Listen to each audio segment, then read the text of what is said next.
Hi friends. ఓ bye, ఎండలు చచ్చిపోతున్నాం కదా అందరం.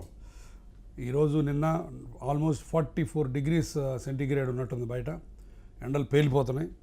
కాకపోతే డాక్టర్ అవ్వడం వల్ల ఒక అదృష్టం ఏంటో తెలుసా, మాకు ఎండలకి కనెక్షనే లేదు. ఎందుకంటే పొద్దున 6 7 వస్తాం హాస్పిటల్కి. అప్పటికి ఇంకా సూర్యారావు బయటికి రాడు. రోజంతా హాస్పిటల్లో ఏసీ, ఆపరేషన్ థియేటర్లు ఏసీ, రూములు ఏసీ, అవుట్ పేషెంట్స్ ఏసీ. సాయంత్రం ఇంటికి వెళ్ళేసరికి 7 8 వెళ్తాం. అప్పుడు సూర్యారావు ఇంటికి వెళ్ళిపోతాడు. సో కాబట్టి డాక్టర్ వృత్తిలో ఉంటే ఎండలను తప్పించుకునే అవకాశం చాలా ఉంది. ఎప్పుడో ఒకసారో అరసారో ఎప్పుడన్నా పొర్రపాటున ఏ శనివారం ఆదివారం భార్య బాధ భరించగా షాపింగ్కి వెళ్తే అప్పుడు ఎండలు పెట్టుకోవాలి. సో ఇప్పుడు అది కూడా ఓన్లీ సాయంత్రం పూట వెళ్తున్నాం అనుకోండి షాపింగ్కి. కానీ నాకు ఎండలు అని బాధపడుతుంటే ఒకటి నా చిన్నప్పటి రోజులు గుర్తొచ్చినాయి. హై స్కూల్ రోజుల్లో అప్పుడు ఇంతకంటే ఎండలు ఉన్నాయో, ఇంతకంటే కొంచెం తక్కువ ఉండే బహుశా ఎండలు నా అనుమానం. ఎందుకంటే ఇప్పుడు గ్లోబల్ వార్మింగ్ వచ్చి ఎండలు ఎక్కువైపోయినాయి కదా. కానీ ఆ రోజుల్లో ఏసీలు అయితే లేవు మా ఇంట్లో. ఎక్కడో నా ఇంటి మొత్తాన్ని కలిపి ఒకటో రెండో టేబుల్ ఫ్యాన్లు ఉండేవి, ర్యాలీస్, ఉషా ఫ్యాన్స్ ఉండేవి. ఆ ఫ్యాన్ కూడా ముసలి ఫ్యాను ముక్కుతూ మూలుగుతూ ఇంకెప్పుడు కింద పడిపోదాం అన్నట్టు ఉండేది. అయినా సరే ఎండలకు బాధపడ్డట్టు కానీ చెమటలతోటి తెగ ఫీల్ అయిపోయినట్టు కానీ నాకు గుర్తులేదు. That is the beauty of that childhood. ఆ రోజుల్లో అయితే లాస్ట్ పరీక్ష హిందీ పరీక్ష, అందరికీ తెలుసు. హిందీ పరీక్ష ఎప్పుడు అయిపోద్దా అని చూస్తున్నాడు. హిందీ పరీక్ష అయిపోగానే ఇంకంతే జంప్. ఇక మరునాటి నుంచి ఇక రోడ్డు మీదే. అండ్ ఉదయం 9 లేచి దగ్గర నుంచి మళ్ళీ రాత్రి 8 దాకా ఆటలు. ఎండాకాలం ఈ సూర్యుడి తాపం ఇవన్నీ కూడా పట్టించుకునే వాళ్ళం కాదు.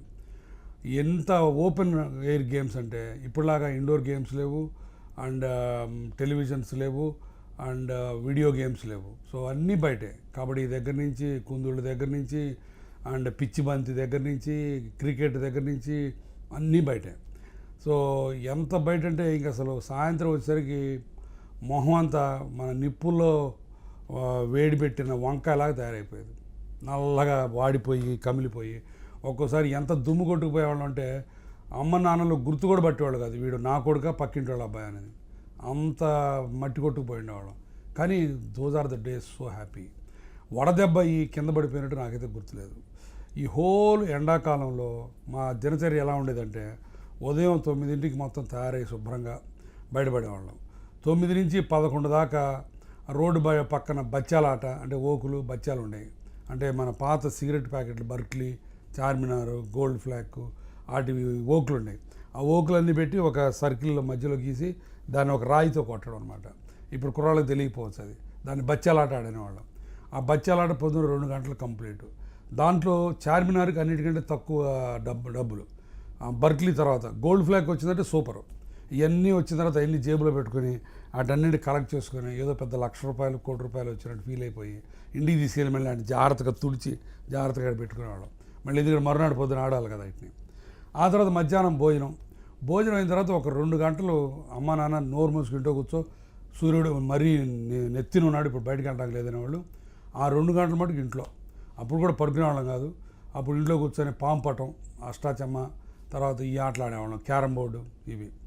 తర్వాత మళ్ళీ సాయంత్రం ఎప్పుడు 4 అవుద్దా చూసేవాళ్ళం. 4కి అమ్మ కాస్త వేయించిన వేరుశనక్కాయలు, తర్వాత నిమ్మరసం తీసి పెట్టేది. అవి నిమ్మరసం తాగి వేరుశనక్కాయలు జేబులో వేసుకొని, ఒక జేబులో వేరుశనక్కాయలు, ఒక జేబులో బెల్లం, ఇంకా మళ్ళీ బయటికి పరిగెత్తేవాళ్ళం. సాయంత్రం మళ్ళీ రకరకాల గేమ్స్, మోస్ట్లీ బాల్ గేమ్స్ ఆడేవాళ్ళం. సాయంత్రం పూట పిచ్చి బంతి అంటే ఏం లేదు, బాల్ తీసి కనపడడానికి కొట్టడమే. ఆ తర్వాత నేల బండ అని ఒక గేమ్ ఉండేది. అంటే anybody who is on the stone he's on బండ, రోడ్డు మీద ఉంటే నేల. సో నేల బండ అని నేల మీదకి వస్తే ఒక కొట్టుడు, బండ మీదకి వస్తే ఒక కొట్టుడు, అట్లా ఆ టైప్లో. తర్వాత అమ్మాయిలు వచ్చేవాళ్ళు అప్పుడప్పుడు, పక్కింటి వాళ్ళు, ఎదురింటి వాళ్ళు, క్లాస్ అమ్మాయిలు, వాళ్ళతో కుందుళ్ళు ఆడేవాళ్ళం. కుందుళ్ళు కొంచెం ఆడపిల్లల గేమ్, బట్ అయినా సరే చల్తాయి. దాంట్లో మళ్ళీ అబ్బాయిలు కలిసి ఆడేవాళ్ళం. అండ్ ఈ లోపల అక్కడ సత్యనారాయణ స్వామి గుడి ఒకటి ఉండేది బాపట్ల. ఆ సత్యనారాయణ స్వామి గుడి పక్కన అమ్మాయిలు అప్పుడప్పుడు ఈ అట్ల తద్దిల రోజులు అప్పుడు పెద్ద ఉయ్యాలు వేసేవాళ్ళు. ఆ ఉయ్యాల్లో అమ్మాయిని కూర్చోబెట్టి ఊపటం పెద్ద మ్యాచ్ వర్క్ అనమాట మా అందరికీ. తర్వాత ఇక నెక్స్ట్ క్రికెట్ అంటే మా చేతిలో క్రికెట్ బ్యాట్లు ఉండేవి కదా అప్పుడు, చెక్క బ్యాట్లు, ఆ తర్వాత రబ్బర్ బంతి, తర్వాత వికెట్ల కింద మన మా ఊళ్ళో పుల్లలు లేకపోతే ఒక చిన్న చెక్క ముక్క పెట్టి దాని మీద చాక్ పీస్తో గీసేవాళ్ళం. క్రికెట్ ఒక గంట, ఈ లోపల చీకటి పడిపోద్ది. ఇంకా చీకటి పడిన తర్వాత మళ్ళీ అప్పుడే ఇంటికి పోవద్ది పుట్టదు. ఈ లోపల ఏమవుద్దంటే అందరూ జనం అంతా ఒక చోట చేరితే ఎవడో ఒక పెద్ద ఉండేవాడు మా అందరికీ, ఒక్కొక్కసారి నేనే పెద్ద. మేమందరం కలిసి రకరకాల కథలు, రకరకాల నిన్న చూసిన సినిమా, అప్పుడు సినిమాలన్నీ ఏంటి, జానపద సినిమాలు, కథలు వదలడు, చెక్కడో దొరకడు, గండిపేట రహస్యం, రాజకోట రహస్యం, ఎన్టీ వాడు కత్తి పట్టుకు టిక్ టిక్ అని తోలుతా ఉంటే ఎన్టీ రామారావును కాంతారావు వా నేలలో చూసి ఏళ్ళు వేస్తే అది ఆ సీనే వేరు, ఆ కథే వేరు. సో ఆ కథలన్నీ చెప్పుకునేవాళ్ళం. సో 7:30-8కి ఇక ఇంటికి చేరేవాళ్ళం. ఇంటికి చేరి మళ్ళీ స్నానం చేసి శుభ్రంగా మళ్ళీ అమ్మ పెట్టిన భోజనం మంచి పెరుగు అన్నీ తిని 9కి గొరకబెట్టి నిద్రపోయేవాళ్ళం. అది మా ఎండాకాలం దినచర్య ఆ రోజుల్లో. Compare that now, I don't no. ఇప్పుడు వాళ్ళు మన పిల్లలు అసలు బయటికి పోరు, ఏసీ లోపల, తర్వాత video games, chatting, TV programmes. So but I don't know, everybody is happy in their own world. But ఆ రోజుల్లో మాకు ఇంత ఆనందం ఉండేది. మళ్ళీ ఎండాకాలం సెలవులు అయిపోగానే మళ్ళీ ముక్కుతా మూలుగుతా మళ్ళీ స్కూల్కి వెళ్ళిపోయాను. దట్ ఈజ్ మై చైల్డ్హుడ్ ఎండాకాలం.